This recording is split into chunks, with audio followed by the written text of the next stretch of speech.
안녕하세요. 살다입니다. 2월에 있었던 일입니다. 별다른 일은 아니고요. 남편과 제가 대장 내시경을 하였습니다. 그동안 해야지 마음만 먹고 지나가다가 드디어 결단을 내렸습니다. 국가건강검진하고 함께 진행하기 위해 가능한 병원을 알아보았습니다. 수면 내시경 무료 행사, 수면 내시경 할인 이벤트 같은 문구들이 눈에 띄었습니다. 연초라서 그런지 알아본 병원은 모두 무료나 할인 이벤트를 하고 있었습니다. 연말하고는 대조적인 풍경이랍니다.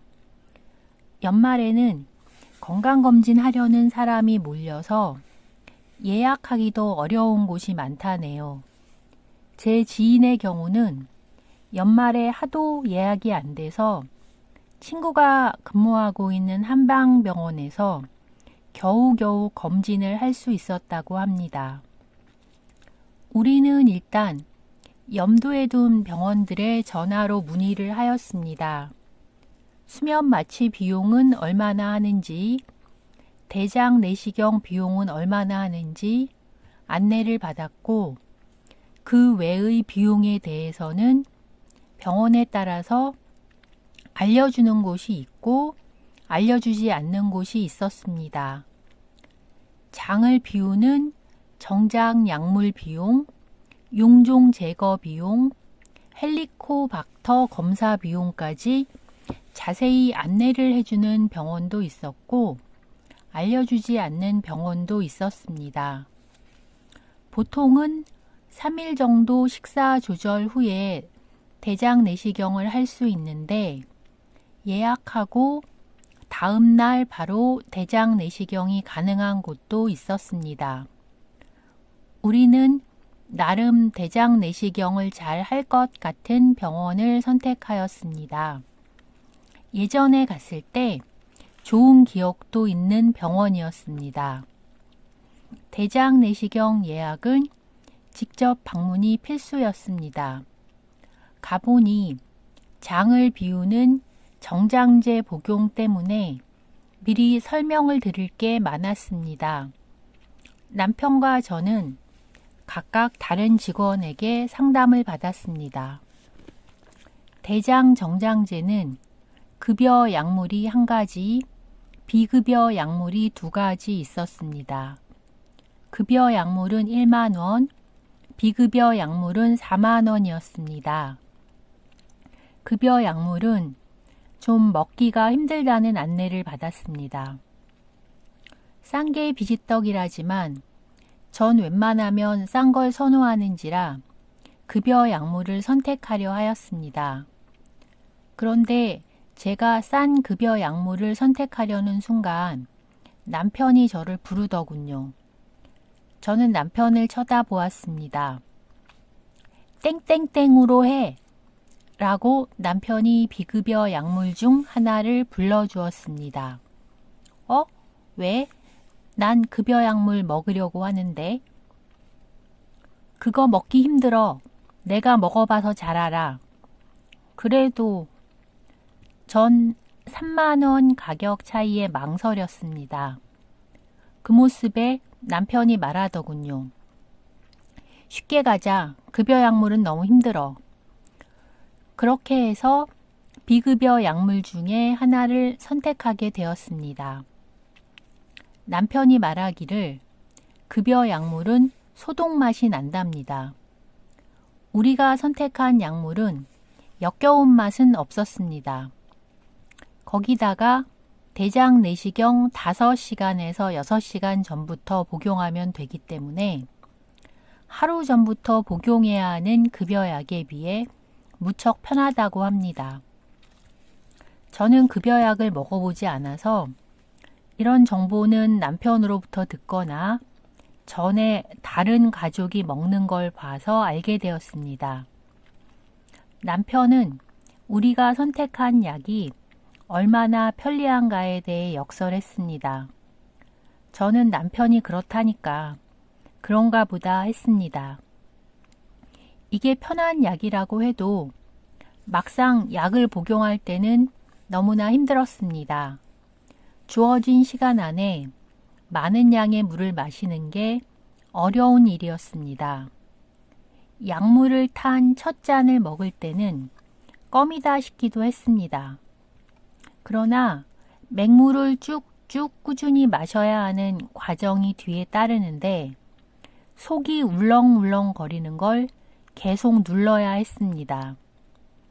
저는 두 번째로 약물을 먹고 230ml의 물을 두 잔째 마시다가 오바이트를 해버렸습니다.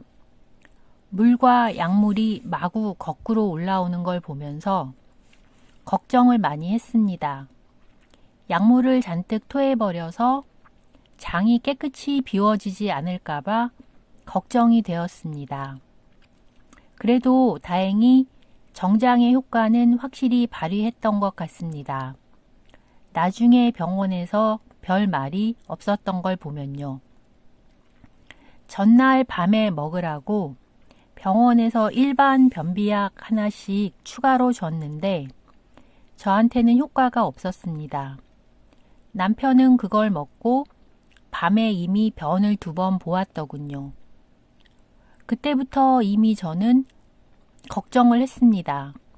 정장제를 먹고도 변이 안 나오면 어쩌나 걱정을 했는데 처음 약물을 먹고 추가로 물을 마시던 중에 아래로 쭉쭉 신호가 오더군요. 첫 대변은 분변 검사용 체변을 할 정도의 농도가 되었습니다. 두 번째부터는 건더기가 있었지만 바로 묽은 변이 나오더군요. 병원에서는 8번 이상 변을 보기를 권장했습니다. 오바이트 전에 이미 맑은 변이 나오긴 했어도 8번을 못 채우고 오바이트를 해서 좀 걱정을 했습니다. 그래도 다행히 변이 계속 나와서 8회 이상을 넘겼습니다. 정장제 약품 통에 보면 설명서가 있습니다. 설명서보다 2배 이상 많은 물을 마시라고 안내를 받았는데 다른 분들도 그거 다 마시다가는 저처럼 오바이트 할 수도 있겠습니다. 따라서 물을 좀 덜 마시더라도 오바이트 안 하는 쪽이 낫지 않을까 하는 생각이 듭니다. 남편은 물을 마시는 속도가 느려서 병원에서 요구한 것보다 물을 덜 마셨는데 장을 비우는데 별 문제가 없었던 것 같습니다. 저희는 오후 1시에 예약이 되어 있었습니다. 병원은 보통 점심시간이 1시에서 2시인데 의료진이 교대 근무라 이 시간이 가능하다고 하네요. 병원은 그리 붐비지 않았습니다. 건강검진 받는 사람은 별로 없어서 저희는 거의 대기 없이 쭉쭉 검사를 진행할 수 있었습니다. 소변 검사는 남편은 바로 했고 저는 소변에 욕구가 없다고 했더니 나중에 내시경 끝나고 해도 된다고 하였습니다. 유방암 검사는 너무 아파서 피해보려고 했는데 꼭 해야 된다고 해서 눈물을 머금고 고통을 참아야 했습니다. 내시경은 마지막에 하였습니다. 위내시경, 대장내시경 함께 진행했습니다. 침대에 옆으로 누워 눈을 뜨고 있으라고 하더군요. 손등으로 마취약이 들어오는 통증이 내시경 전의 마지막 기억이었습니다. 내시경 결과 저는 용종이 1개, 남편은 5개나 나왔습니다. 남편의 용종 중에 그 7mm 정도 사이즈로 그 큰 게 하나 있었습니다. 그래서 남편은 입원 판정을 받았습니다. 제가 나왔을 때 남편은 이미 입원실로 올라가 있었습니다. 저는 검사할 소변을 보고 나서 남편의 병실로 올라갔습니다. 남편은 수액과 함께 항생제 주사를 맞고 있었습니다. 병원에서 말하기를 원래는 하루 자야 하는데 그냥 저녁까지만 있으라고 하였습니다.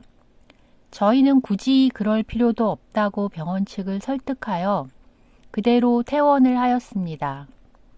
검사 결과는 일주일 후에 나온다고 했습니다. 시간이 많이 지나서 지금은 이미 검사 결과를 받은 상태고요. 이야기가 길어져서 검사 결과는 다음 편에 올리도록 하겠습니다. 좋은 하루 되세요. 살다였습니다.